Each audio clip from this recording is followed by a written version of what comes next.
Hi everyone, welcome back to the channel. This is Leni. Today we are going to see on how to make a marriage work in God's way. Whether you are single, newly married, or having the weights of struggle in relationship, this video is for you. Let's dive into it. Everybody wants a successful marriage. Nobody sets a goal to fail. Whether you are a single person dreaming of an endless honeymoon in the warm embrace of your beloved soulmate, a true promised land flowing with milk and honey, or whether you are a newlywed or refer to yourself as old ball and chain, this information is vital, indispensable for the health of any marital relationship. Tony Evans, author of Marriage Matters, wrote, "For far too many people, the subject of marriage is like a three-ring circus. First, there is an engagement ring. Next comes the wedding ring. Then there is a suffering. One lady said that she got married because she was looking for the ideal, but it looks like turned into an ordeal, and now she wants a new deal. One man said that he and his wife were happy for 20 years, and then they got married. Many people today are disappointed with marriage. They wake up on one morning only to discover that the reality they live in looms far from what they had once dreamed or imagined. Because of this, some are getting out of marriage almost as quickly as they get into it. There is a design for marriage. This is the starting point. Every wise person who wants to build a house will first find an engineer to design it. Once the design is complete, you already know what your house will look like, even before the workers start the construction. Many marriages fail as a result of building and entering it without following the right design. So what's the design for marriage? If I come up with an idea to invent a new technology device, the buyer of my device on Amazon will get it packed with a booklet or book-like a document called the user manual, which gives instruction on how to use the newly invented product. It would be foolish to try to use my invention without knowing what I said about how it works. Either it could damage it or it could damage you. Think of marriage in that perspective. God created the first human couple, a man and a woman, and brought them together. You and I exist because of that union. So marriage is God's idea. He has designed for it. It is an absolute necessity to follow the divine design for marriage if you design to build and live in a blessed marital home. 7 things you need to know about marriage according to God's design. Marriage is a covenant. A covenant is a spiritual binding relationship between God and His people, inclusive of certain agreements, conditions, benefits, and effects. As a covenant, marriage unites 3 people, not just 2. God as a designer and foundation, the groom and the bride. The covenant has 3 different facets.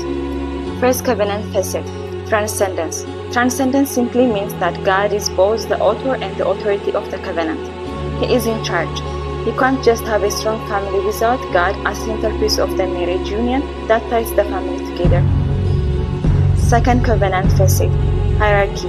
A hierarchy simply defines a chain of a command for functionality within the marriage relationship. Covenant only work when they function in God's ordained order. But I want you to understand that Christ is the head of every man, and the man is the head of a woman, and God is the head of Christ. 1 Corinthians chapter 11 verse 3. Functionally, this is the hierarchy. First, God, the Father, is over Christ. Second, Christ is over all men. And third, man, the husband, is over a woman, a wife. Let's not get it wrong. The hierarchy does not mean in value of the father is higher than the Christ. The husband is higher than the wife. The hierarchy is nothing other than the functional order. A man is functionally subordinate under Christ, but not the higher value than a woman. A woman is functionally subordinate under a man, but not a lesser value. Simply put, the hierarchy in marriage reveals that the husband must operate under the lordship of Christ and the wife must function under the leadership of her husband. When anyone gets out of that order, Satan has an opportunity to manifest chaos as he did in the Garden of Eden. Eve acted as the head when it comes to making the decision regarding the forbidden fruit. It was a decision of life and death. She made the decision instead of her husband, and the rest is history. Third covenant facet, ethics. Ethics involves 3 independent elements: rules, sanctions, and continuity. For a successful marriage, rules are necessary. God, the authority over the marriage covenant, has established the rule for husband and wife to follow. God, in His infinite grace, has given us only 2 rules for marriage, which can simply be summarized as love and respect. Marriage rule number 1. Love. This is a rule for men. Husbands, love your wives, even as Christ also loved the church. Ephesians chapter 5, verse 25.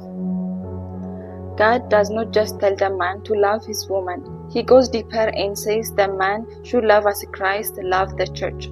To love as Christ loved the church has three implications. Some people refer to this Christ-like love as triple S: Savior, Sanctifier, and Satisfier. Savior. Christ saved the church by sacrificing himself for her.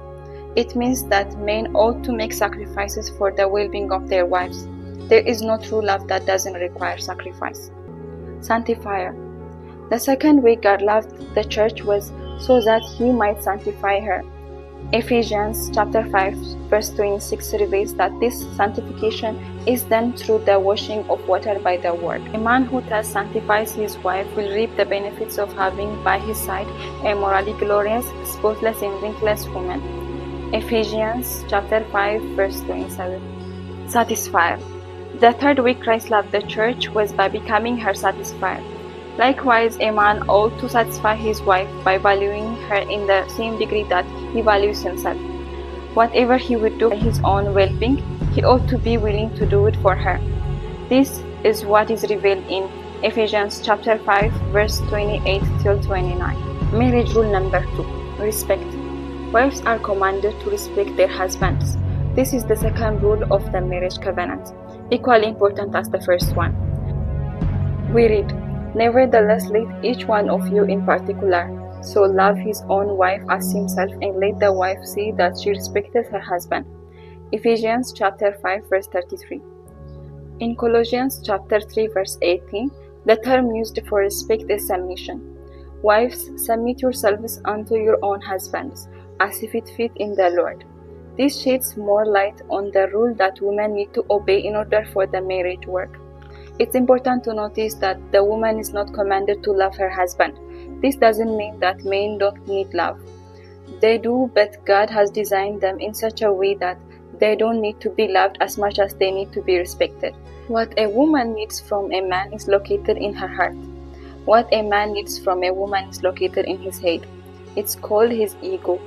God has commanded wives to respect their husbands by virtue of their position as the heads or the leaders in the home. Tony Evans is right when he says, "There is nothing more dangerous to a marriage relationship than disrespect. When a man does not feel like he is respected, he will rebel against the woman, remove himself from her, or become passive."